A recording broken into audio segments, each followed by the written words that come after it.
کما کتب علی الذین من قبلکم۔ اس آیت میں آپ مفسرین نے فرمایا کہ اللہ رب العزت ارشاد فرماتا ہے کہ تم پہ روزے فرض کیے گئے، پہلی والی آیت کے جز میں فرما دیا، لیکن تم یہ مت سوچو کہ یہ روزے تکلیف دہ عبادت ہے، بڑا مشکل ہے روزہ رکھنا، صبح صادق سے لے کر شام غروب شمس تک، سورج ڈوبنے تک تقریباً 16-17 گھنٹے کا روزہ۔ بڑی آسان بات تو نہیں ہے کہ روزہ صبح سے لے کے صبح کھایا، دن میں بھوکا پیاسا، نظریں اپنی آنکھوں کی حفاظت کرنا، زبان کو غیبت سے، جھوٹ سے، گالیوں سے محفوظ و معمون رکھنا بڑی آسان بات نہیں ہے، بڑی مشکل بات ہے۔ 16-17 گھنٹے کا روزہ فرمایا گیا قرآن میں کہ تم یہ مت سمجھو کہ ہم پہ بہت بڑی یہ عبادت ہے، اس کا بڑا بوجھ ہے۔ فرمایا کہ تم سے پہلی کما کتب علی الذین من قبلکم، تم سے جو پہلی امتیں تھیں، تم سے اگلے تھے، ان پہ بھی یہ روزے فرض کیے گئے تھے۔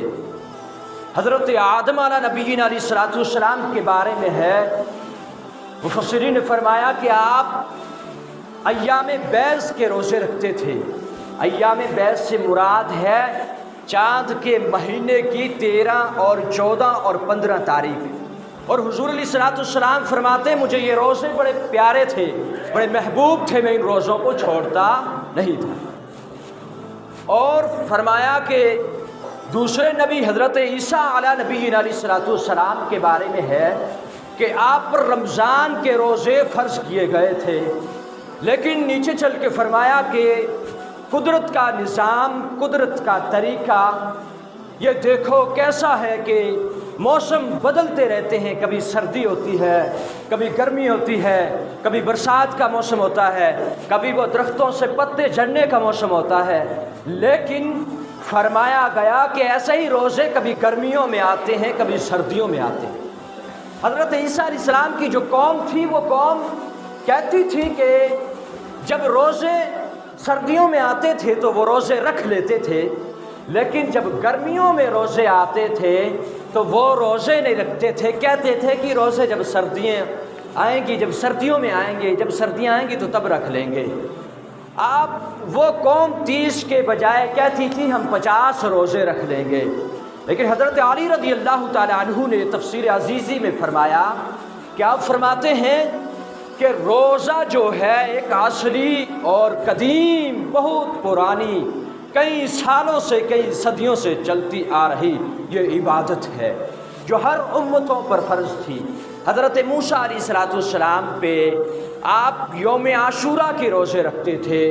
یوم عاشوراء سے مراد فرمایا گیا کہ محرم الحرام کی 10ویں تاریخ حضرت امام حسین رضی اللہ تعالیٰ عنہ کی شہادت بھی ہے،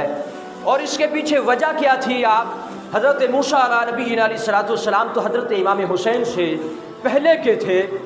لیکن وجہ یہ تھی کہ ایک بادشاہ تھا فرعون کے نام کا، بڑا ظالم تھا، اپنے آپ کو خدا ہونے کا دعویٰ کرتا تھا۔ ایجپٹ کے اندر، مصر کے اندر اس کی لاش کو آج بھی سونے کے صندوق میں اس کی ہڈیوں کے ڈھانچے کو بند کر کے آج بھی ویسے ہی رکھا گیا ہے۔ قریباً کئی 100 سال گزر گئے، ایجپٹ کے اندر، مصر کے اندر آج بھی اس کی لاش کو ایک سونے کے صندوق میں رکھا گیا ہے۔ بڑا مالدار بادشاہ تھا، لیکن وہ ظلم و ستم کرتا تھا۔ فرماتے ہیں کہ سرکار علیہ الصلوۃ والسلام جب ہجرت کر کے مدینہ شریف آئے تو آپ نے دیکھا کہ یہود روزہ رکھتے تھے عاشورے کے دن، تو سرکار نے ان سے پوچھا کہ تم عاشورہ کے دن روزہ کیوں رکھتے ہو؟ تو انہوں نے کہا کہ حضور اس دن جو فرعون بادشاہ تھا، اس بادشاہ سے جو بنی اسرائیل کی قوم تھی، اس قوم کو نجات حاصل ہوئی تھی، اور اس تاریخ کو جو فرعون تھا اور اس کے جو ساتھی تھے، اس کی قوم تھی، وہ قوم دریائے نیل میں غرق ہو کے ہلاک ہو گئی تھی، اور جو موسیٰ علیہ السلام کی قوم تھی، اس قوم کو اس کے ظلم و ستم سے چھٹکارا حاصل ہو گیا تھا۔